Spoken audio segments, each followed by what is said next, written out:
Hey y'all, this is going to be the demo for your 2-point perspective final piece. Eventually, once this is drawn, we are going to trace it with Sharpie and paint it, but first we just need to get something down here.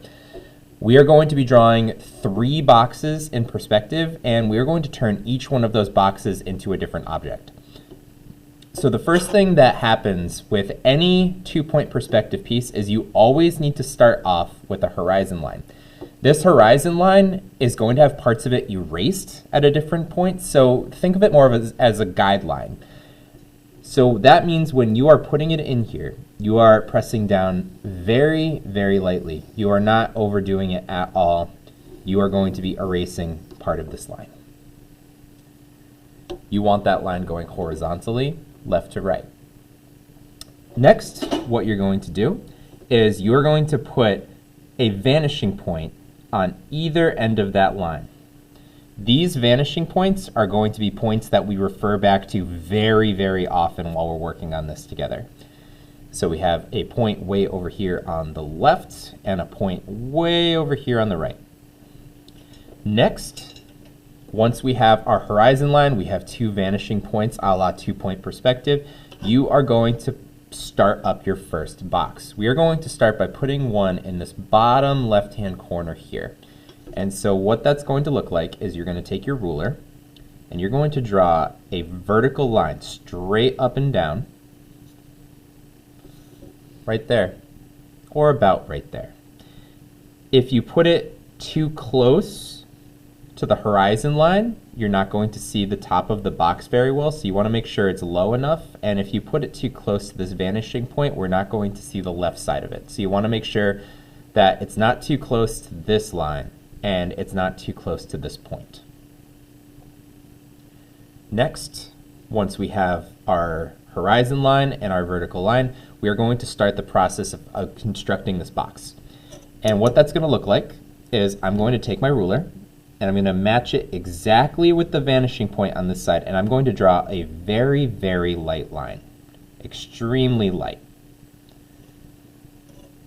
And I say this all the time, anytime I am drawing either on the board or I am drawing for a class, I am always drawing with a heavier hand than I would ever care to. You want to make sure that you are drawing nice and light, barely pressing down, so that way it erases nice and easy. Some of these lines are already heavy enough where I worry about them being able to be erased. Next, once I have both of those points connected to the left vanishing point, I am also on the hook to connect them to the right vanishing point. So I'm matching up my ruler, I'm holding down with my thumb, and I'm lightly tracing that line.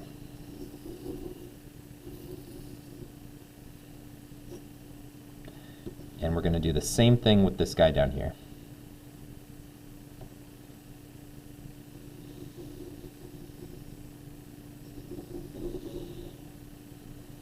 Like so. Next, we are going to construct the sides of this box. And we're going to have to make a big decision. We're going to have to decide where the sides end. So on this line here, we are going to put a dot somewhere on this line. It does not technically matter where, usually, but since we have 3 boxes to fit into this piece today, we are going to put it, say, right there. And I'm going to do the same thing on this side. I'm going to have to pick a point on this line, and let's say here. That point and that point are going to be reference points for constructing the sides of our box. The way that we're going to do that next is we are going to match our ruler vertically with that line that we had just drawn a minute ago, that vertical line, and I'm going to slide my ruler, keeping my ruler vertical straight up and down. I'm going to slide it until I find that little dot, and I'm going to draw a vertical line connecting those diagonals. That is going to make the back edge of that side, the left side of that box. And I'm going to do the same thing on the right. I'm going to slide my ruler, careful to keep it vertical, match it up with that point, and draw a vertical line here.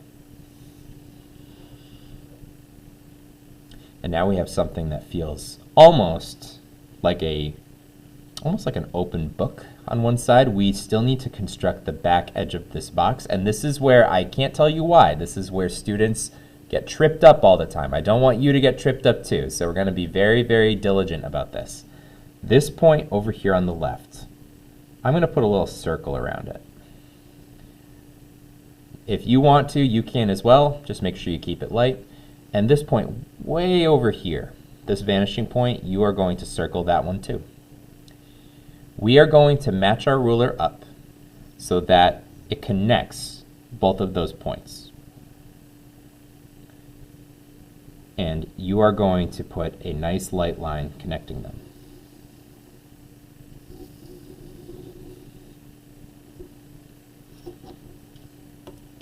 And we can already see this thing is starting to take shape.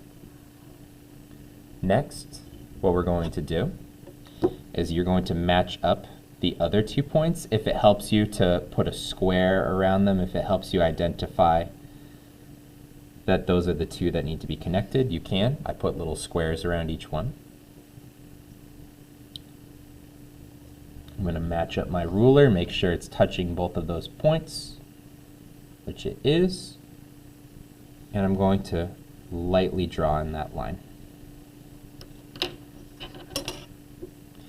And now I have my box, which is well and good, but I have all of these lines that I don't really need anymore. They were just kind of there to help me figure out where the edges belong. And so what we're going to do is we are going to erase those diagonal lines. Here, here, here, here, here, here. To save you time, I'm going to snap my fingers, and when I snap my fingers, they're going to be gone. There we go. You can still see kind of the ghosts of them there, but so far we just have this one box and we kept the horizon line there. And we want to make sure especially that we keep our vanishing points in the same place, because if we start constructing a box somewhere else and we use different vanishing points other than these ones, it's going to look wonky and wrong. Let's make another box, but let me do you a favor. Let's see if we can do an easier one this time. Over here, we're going to start a box that is taller, one that crosses the horizon line. And so over here, I'm going to draw a vertical line that crosses over that horizon line, like that. And next, what I'm going to do is I'm going to put a point at either end, just so I'm very, very clear about where they connect to. Now, I'm going to have to connect these 2 points with both of the vanishing points once more, but you notice we have an obstruction here. We have this box that's in the way now. We want to make sure that when we are drawing this, that we are not drawing anything in this box that does not need to be there. So when I am drawing that line, what I can do is I can match up my 2 points. And I'm going to draw on that line, but one thing I'm going to do is I'm going to jump over anything that's within this box. So I started way over here, and then I stopped once I hit that back edge, and I'm going to pick it back up here and bring it all the way to that point. And if you're following along with me and doing it the way that I'm doing it, you're probably going to have something that looks similar to this. You're going to have it run into that box, and then you would continue on the other side of it. We're going to do the same thing up here. Match up those 2 dots. Nice and light.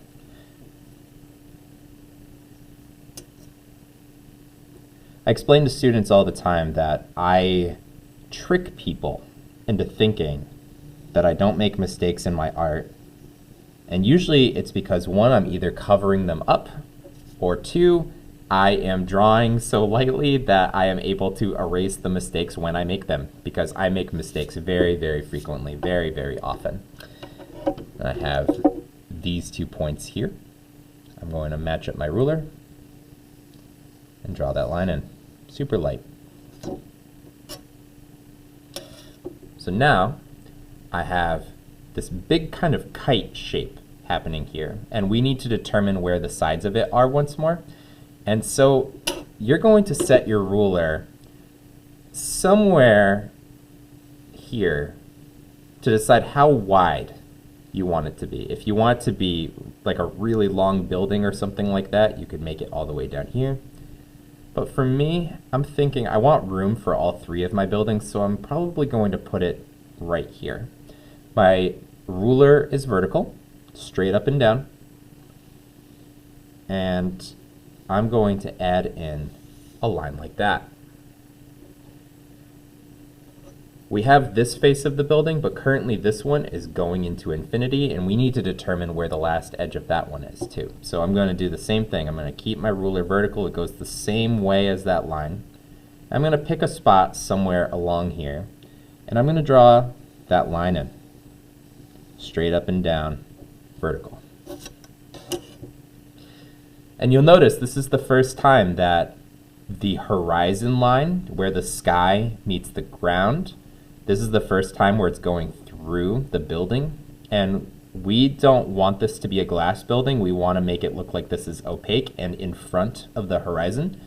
So we are going to erase this segment and this segment. But you'll also notice we also have all these diagonal pieces here. And to save you time, when I snap my fingers once more, I'm going to erase all of those unnecessary lines. In 3, 2, 1. All right. So we have this building here, a second one here that crosses over the horizon line. Technically, this building here is shorter than you are. Your eye level is always at the horizon line, so if something falls beneath it, it is shorter than you, because you can see the top of the building. You wouldn't ever be able to see the top of a building that's taller than you. It's always up over your head, but if you are high up in the air, you can see the top of the building. This guy over here is taller than we are, though. We can't see the top of where that building is. The last one that we're going to do is we are going to make a flying house in the sky. This is a little bit more complicated, but it should be pretty manageable overall. So let's get to this. The first thing that we're going to do is we are going to draw one final vertical line determining where this floating house is going to go. So we're going to put a line right there, and same as always, 2 dots. And on this one, I'm going to show you a little bit of a shortcut. You noticed that when we did this box, we drew those diagonal lines all the way to the vanishing point on here and here. We also did it all the way here and all the way here. We did it on this one as well. We did those lines here, here, here, and then all the way down there. On this one, we're going to try and save ourselves some time a little bit. We still need to align this point with the vanishing point, but you don't need to draw all the way to it technically. Some people find it helpful, but on this one, I'm going to show you what it would be like to do that without drawing that entire line and then having to erase it. So what I'm going to do is I'm going to align my top point with my vanishing point, and instead of drawing the entire way, I'm only going to draw halfway. So maybe like that far. So if you'll notice, that line, if you were to follow it the entire way down, it would still connect right to that vanishing point. And we're going to do the same thing here. Instead of drawing the entire way, we're just going to draw part of the way.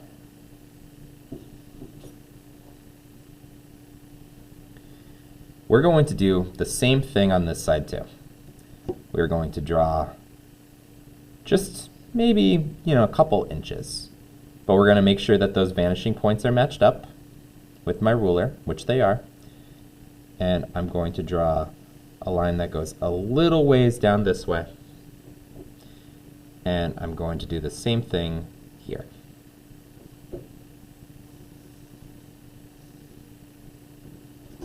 Like that.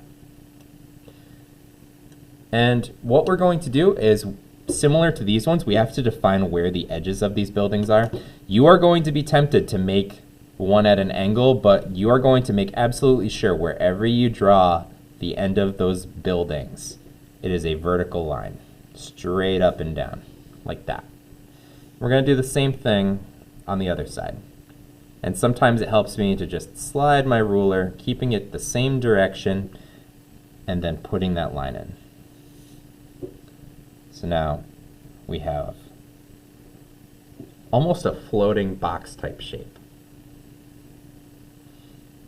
Next, we still have to construct the bottom of the box.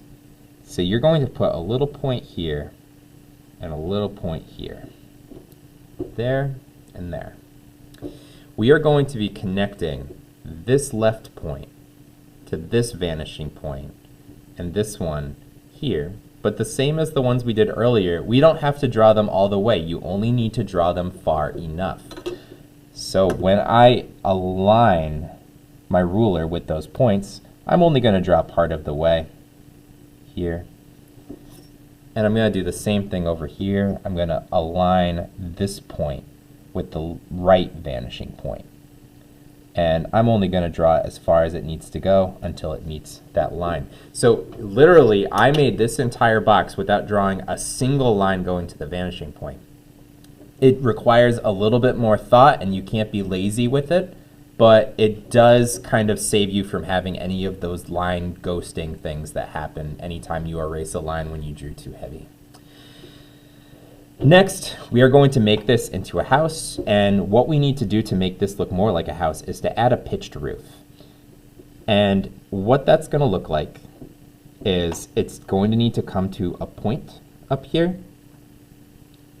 And if that point, it's hard to explain, but if that point can connect to the vanishing point, then you would have to draw another line to fix the roof. But I think if you keep your roof with a low pitch, meaning you put a dot like right above it, halfway, you can use your ruler to draw the edges of the roof.